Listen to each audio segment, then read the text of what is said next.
We're pleased now to be joined by Mike Dean from Common Cause Minnesota. He's the executive director. Welcome to the program, Mike. Thanks for having me. There's so much going on in voting and election politics, it's hard to know where to start, I think, these days. But it's safe to say voter ID, Citizens United, the marriage amendment, redistricting, all that seems to be playing a role in the election year politics up here at the Capitol. Which issue among these that I just mentioned do you believe will be that kind of hot button issue, or are we missing something? Well, I mean, sometimes it feels like our democracy is under attack right now with all these different court decisions and different issues happening here at the Capitol. But I think one of the bigger issues is really photo ID coming forward this year.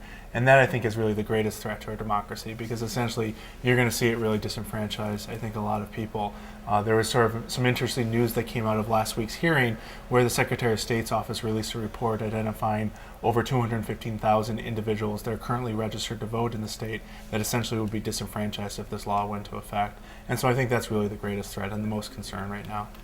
Now, there was a huge, I sort of walked by, a huge line for people to get into the hearing. It was downstairs in the basement. What were just regular citizens saying at the hearing? Well, I think they're very much concerned about the issue of them being disenfranchised. You've heard from a variety of individuals, seniors coming forward who no longer drive and who essentially, would make it very difficult for them to vote. You also heard of new immigrants that have moved to this country and didn't have the right to vote in their homeland, now have become U.S. citizens, and they don't have birth certificates in this country. So it's very difficult for them to prove who they are. And so I think there's lots of concerns about the barriers that are being created here. And I think the issue is, why are we really moving forward with something like this? When we talk about voter fraud, I think it really is important to realize what voter fraud really is in this state. Voter fraud is very rarely somebody coming in impersonating another individual.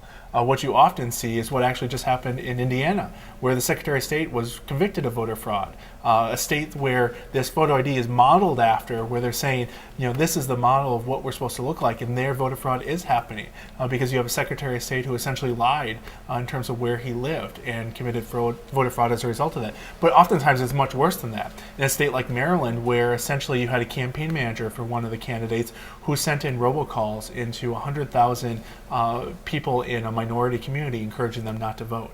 I mean, that's what voter fraud is really discouraging people to vote in that sort of large scale. And it doesn't happen at this individual level that the proponents of this ID law are making. I believe that Secretary of State in Indiana said that he inadvertently used his ex-wife's address. He didn't vote twice, he just used the wrong address. Correct, but he did not live there, and that is voter fraud. So technically, he committed a fraud. Correct, but then this is also the chief elections manager of the state, and so if he's I out hope there, he'd get that right. I think he'd have that. he's part supposed to down. understand the law. Right. No, admittedly, and yes. if he can't, Right. Doesn't understand it, and he's committing fraud, Right. are there other problems that exist there? And I think we have to be greatly concerned about it. But again, that's what voter fraud is. That's the face of voter fraud. It's not an elderly woman. It's not a military vet who doesn't have an ID. It's not somebody from the minority community. And I think we need to really sort of rethink what that is. But you have a big job ahead of you getting out your message, because polls have said that majority of Minnesotans support this idea.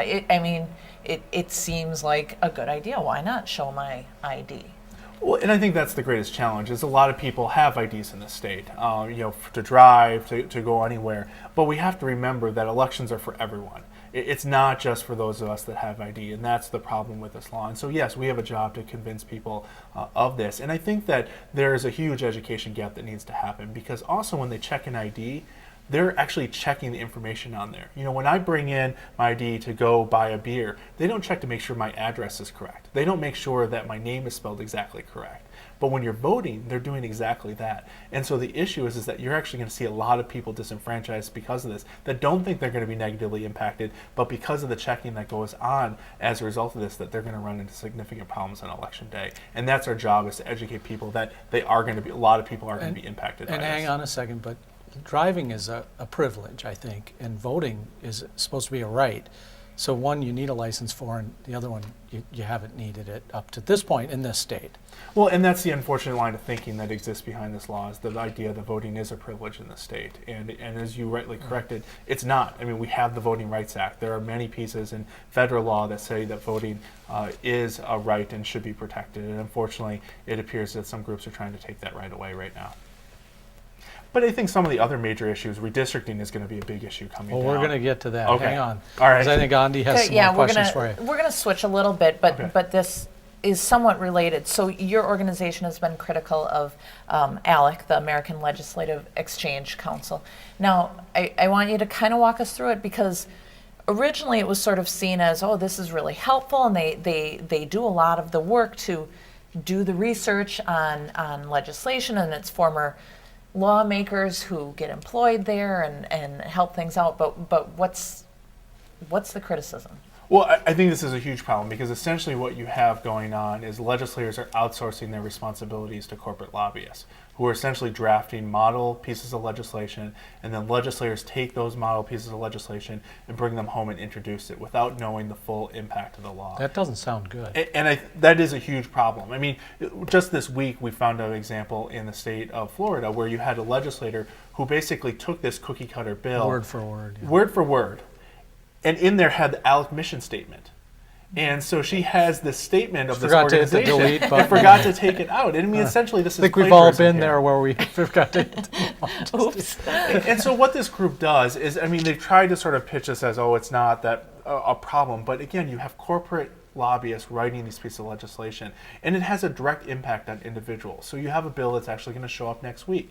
Basically, what it's doing is it's creating in this state. In this state. So we released a report about 2 weeks ago now that found over 60 pieces of legislation, model bills from ALEC that have been introduced in the state of Minnesota. So what's going to show up next week? So what's going to show up next week is a bill dealing with what's called asbestos, basically liability. And so what they're trying to do is they've crafted a law that limits the liability of an asbestos manufacturer. So this is a very harmful product that was produced in the 50s and 60s. People have gotten sick as a result of it. Many people have died. And what they're trying to do is limit the liability for this corporation and say, if basically they can't be sued as a result of this. And so it's these type of things where you have victims coming forward and they now have fewer rights as a result of these bills. You also have a lot of tort issues coming forward where they're We limiting just the heard amount of tort time. reform up here. At the, Yes, and all those bills that you heard on the floor last week were all ALEC model bills. They all came directly out of ALEC. You also have whistleblower legislation. So legislation that essentially would limit agriculture products. And if you went into an agriculture product and blew the whistle on unsanitary conditions or how they were Right. treating animals, if you did that and ran an investigative story on that, you would actually get thrown in jail. Because in order to do that, you had to get the permission of the agriculture producer of this. And so So it's I creating heard, these type yeah. of laws that make it more difficult for us to hold these corporations yeah, who wants to accountable. be embarrassed? I mean, if you're making DDT or bad products, Well, and that's the problem, is that if there are problems, people should be held accountable to Right, them. And of they're- course, instead of yeah. addressing these I issues, jest. the corporations are essentially trying to limit their liability, and that's a Right. huge problem. It's all about advancing the bottom lines of these corporations rather than the interests. And I think we really have to question who are legislators working for, these corporate special interests or us as constituents? And I think people need to ask those serious questions of their legislators. So, besides ALEC or organizations like that, who else is writing legislation? Because we hear about different lobbyists. Are unions writing legislation as well? You see this happen all the time. I mean, special interests are up here writing legislation and helping. But what's happening with ALEC is that it's just to a whole different degree and a whole different level, where they're literally taking bills and just sort of legislators are introducing without really looking at it all. Like that example in Florida where they just put everything in there. And this asbestos bill that's going to come forward next week is literally word for word. It was written by one particular corporation to benefit themselves, and that's it. But even if lawmakers are familiar with the content of the legislation being proposed, somehow it just seems, it doesn't seem right that the bills are being written.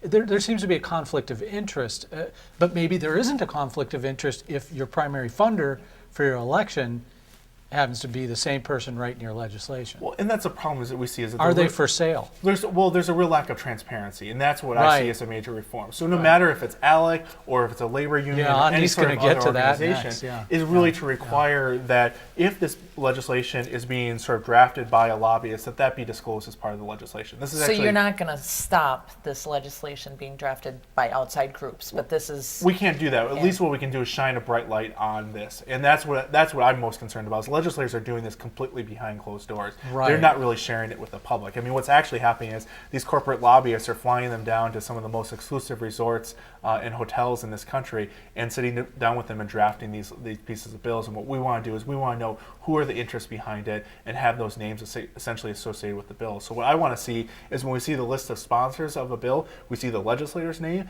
but then if there's a corporation or another special interest or even common cause, if we're supporting a transparency bill, I think that should be listed on People the should know. legislation, and the public should know who's really behind it. Well, we already asked about that, so I guess we'll go to your campaign Okay. stuff. So in the area of campaign or political contributions, there are Minnesota organizations refusing to disclose where their money is coming from. What's going on there? So last week, the reports came out for all of 2011, and it was reports that came out for the political parties, all the candidates, but then also the most interest was really around the constitutional amendment issue, dealing with marriage equality. And so you had both the vote yes groups and the vote no groups came out. And we sat down and analyzed all the reports that these groups had released. And it's really disturbing what's going on. Really, there's a huge lack of transparency. I thought it was going to be bad, but I didn't think it was going to be this bad. Essentially, the vote yes groups only disclosed 0.2% of their individual donors on the report. So they basically raised over $1.4 million and only disclosed about $2,000 to $3,000 in individual contributions. All the rest of the money came from associations, and actually a large check came from a dead person. But is that legal? I mean, well, not the dead person. That doesn't seem legal. But Actually, it is. Really? Because of Citizens United. Oh. Dead people can't vote, but they can contribute to political campaigns, essentially, because they can funnel that money through associations. Well, we don't want to see a repeat in Minnesota of what Target had to suffer through. I shouldn't be sarcastic, but when they were taken to task for their contributions to the Emmer campaign, it was bad press for them.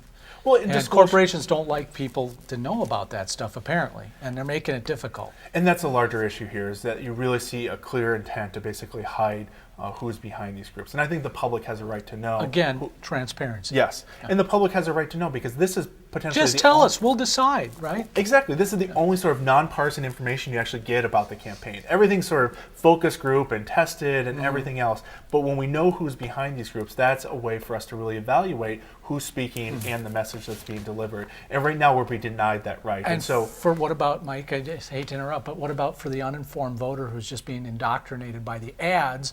And of course, there's something behind those ads, and then you can't find out. You don't know if you're somebody who is interested. And that's the problem right now, is that people are unfortunately not going to find out. And what we're doing actually sometime later this week is we'll actually be filing a complaint. Breaking news right here on the program. Go ahead, Mike Dean, We're- announce it. We're going to file a complaint against the Minnesota Family Council for failing to disclose its records properly, both in terms of expenditures that it made, but then also in terms of contributions that was received. Over the last several months, the Campaign Finance Board has come up with a series of guidance statements that require groups to disclose if the money is being solicited directly in support or against a ballot campaign. And they have violated that aspect of the law. So we're going to be filing a complaint to hold them accountable.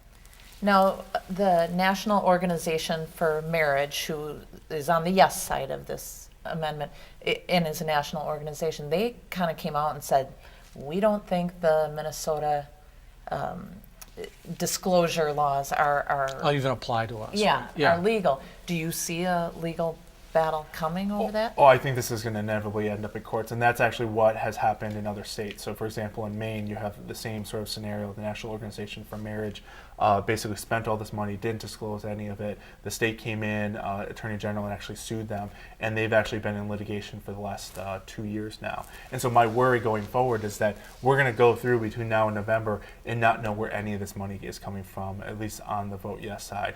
The vote no side has done a fairly good job. They disclose about 78% of their individual donors as part of that. And I think the public really has to question, what are these groups really trying to hide behind this?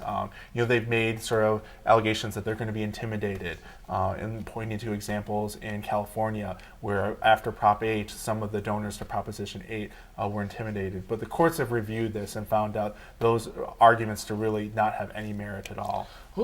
Mike, I want to just quickly bring up an article that David Brower wrote today in MinnPost, and it's the title of it is TV Stations Try to Thwart Online Political Ad by Disclosure. I'm sure you heard about this, but basically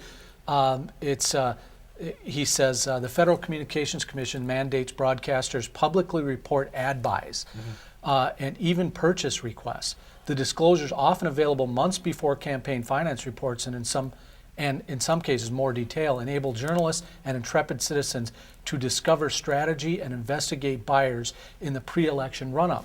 Problem now is the stations are saying, well, no one's interested in the information. Do you buy that? Oh, no, not at all. I think the public is definitely interested. And also in light of what's been happening with Citizens United and the lack of transparency that's happening at the federal level, this in some instances is the only way that the public can get information about this type of political spending at the federal level. I mean, you have all these super PACs that have been created as a result of Citizens United. And in some ways, it's only that disclosure through the FCC that the public really knows where the money's coming from. So I think it's really critical that this continue to be available for the public to inspect. I want to quote here.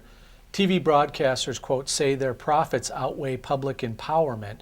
In effect, they contend demand can be served by reporters like the locals who must make the so-called the 50-mile circuit from Fox 9 to CARE to WCCO to KSTP to Comcast Cable. Well, and that's really the frustrating part of this, is that there's really a conflict of interest with the major media on this, is that they've really refused to cover these issues of campaign finance over the last several years because they're one of the direct beneficiaries of all this political spending. That's right, they have a vested interest. I mean, and so the more that they can hide the disclosure, the more that they can shield those donors, they're thinking that they're going to then spend a lot more money. And so they have a vested interest in making sure that there isn't that disclosure and making sure that people are spending as much as money. When are people going to learn they need to get their real news from alternative media?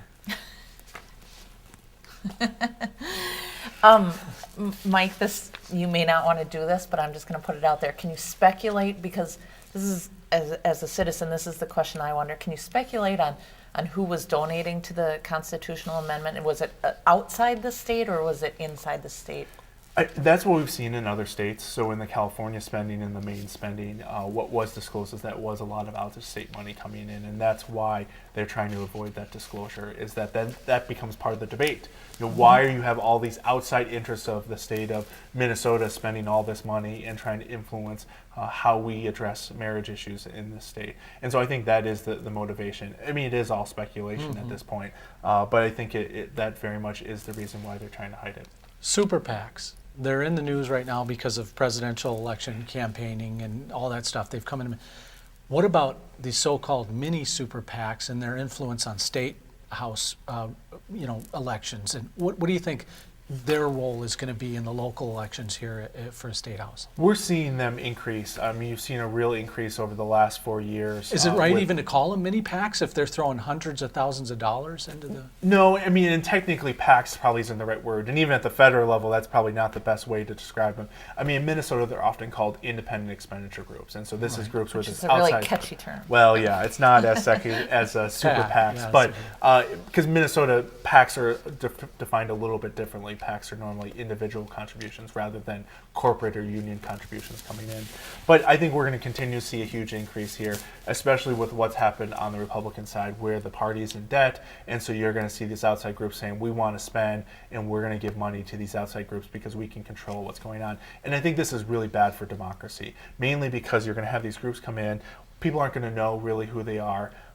They can basically rise up one day and be done in the next election cycle. And so there's really no accountability with these groups because they can spend unlimited amounts of money and there's, basically run whatever ads what they want. When a candidate is doing that type of spending or a political party, the voters can remember the next election and hold them accountable. But with these groups, they come up with these sort of funny sounding names, Americans for a Better Tomorrow, the Stephen Colbert Group. again, they're created one day, we don't know who's really behind it, and then they close down the next. And so this is really going to be harmful. And I think that's what we really need to address. And actually one of the growing issues that we're seeing is how do we address the Citizens United decision and essentially reverse that. And I think you're seeing growing support for a constitutional amendment to overturn it. Because it's a nonpartisan issue, I think it crosses both boundaries. You should mention that. I don't know if you saw this, Andy, but the Twitterverse blew up on the conservative side this week with the disclosure that unions had contributed $300,000 to the super PAC or a local PAC, I guess. Can you speak to that, Mike? I'm actually not familiar with it at all. Okay, yeah, there's a $300,000 union contribution to the Minnesota DFL. Okay. I think it was 2011. So they were talking about, well, see, there's your money in politics. It happens on both sides. Any thoughts on that? I agree. I mean, both sides are spending money, and that's unfortunately the way this works. And I think what we need to do is we need to fix that. We need to reverse that. And the best way to address that is really, I think there's 3 steps. One is greater disclosure of this so the public can at least be educated on it. Unfortunately, you see a huge battle going on over that right now. And then the second is citizen-funded elections. That's, if we don't want special interests, whether they're union or corporations, funding our campaigns, we can get them out of it. And the best What do way you to make do about that, the news today that Obama has reversed his decision and now he's going to accept? I think it's greatly Disappointing? disappointing. I think it's greatly disappointing. However, it shouldn't be completely unexpected because, I think we're unrealistic if we're going to expect the president to unilaterally disarm on this issue. And so it's unfortunately a sign of the times and really how broken the way that we fund political campaigns in this country is. But the one positive piece out of this, and that's the third area where I think we need reform, is a constitutional amendment. And so he came out and said he is going to support a constitutional amendment to overturn Citizens United. And See I think how much of the- that's lip service and Well, how much of it is that's serious. always And the that'll issue. be a tough one. Yes. We're trying to build a movement around this, and that's the only way that we can really overturn Citizens At United. least tell us.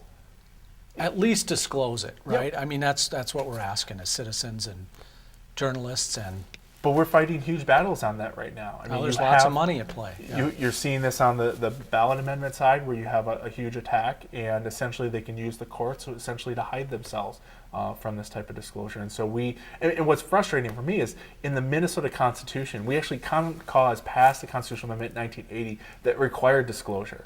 And now we've seen groups essentially sort of circumvent that. And so it's very frustrating to see You right now. didn't close all the loopholes. No, but the problem is the Supreme Court opened a lot of loopholes. Yeah, that's and right, we also with have the a Campaign Citizens Finance United. Disclosure Board that's opened a lot of loopholes over the last few years too, specifically in the last 6 months. Andy, any final thoughts? No, although I do want to get to, you talked real briefly early on about redistricting. Anything you want to say about that? We're going to see a new map soon. Yeah, the new map comes out on February 21st. But I think the biggest frustration is those people that are out participating tonight.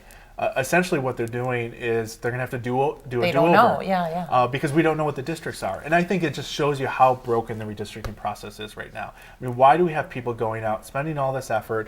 I think it's great they're introducing resolutions and having a conversation, but they're going to have to do a do-over in a few weeks. And again, we need to fix the redistricting process. And so I think there's some small things that we can do to fix that. Unfortunately, legislators haven't been willing to do that because I think they have a vested interest in creating this type of confusion.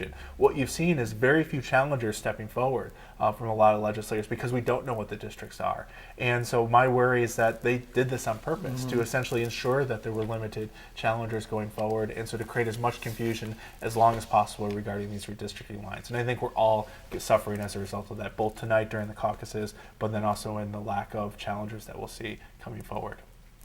Okay. All right. Well, we are going to wrap up all of these fascinating issues, and we'll be talking to Mike Dean more, hopefully in the future and after the maps come out. For people that want to learn more about these issues, they can visit commoncause.org/mn. Thank you for joining us tonight, Mike. Thanks.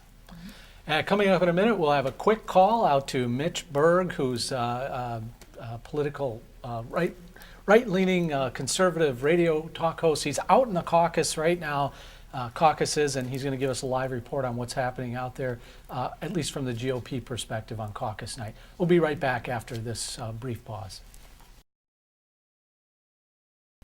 And welcome back to Capital Conversations here. We were trying to reach Mitch Berg. radio host and political blogger. He's out covering the GOP caucuses tonight, but we could not reach him, so we are going to wrap up the show. Don't forget to tune in next week and to send us your comments, questions, and feedback to Minnesota Capital News. And we'd like to thank our guests tonight, Rich Newmeister, Don Gemberling, and Mike Dean, for joining us. As always, we had production assistance tonight from Susan Miracle and Connor Malloy. Our associate producers were Matt Ealing and Catherine Loudenslager. For my co-host, Andy Friedel, I'm Marty Owings. We'll see you at the Capitol. Good night.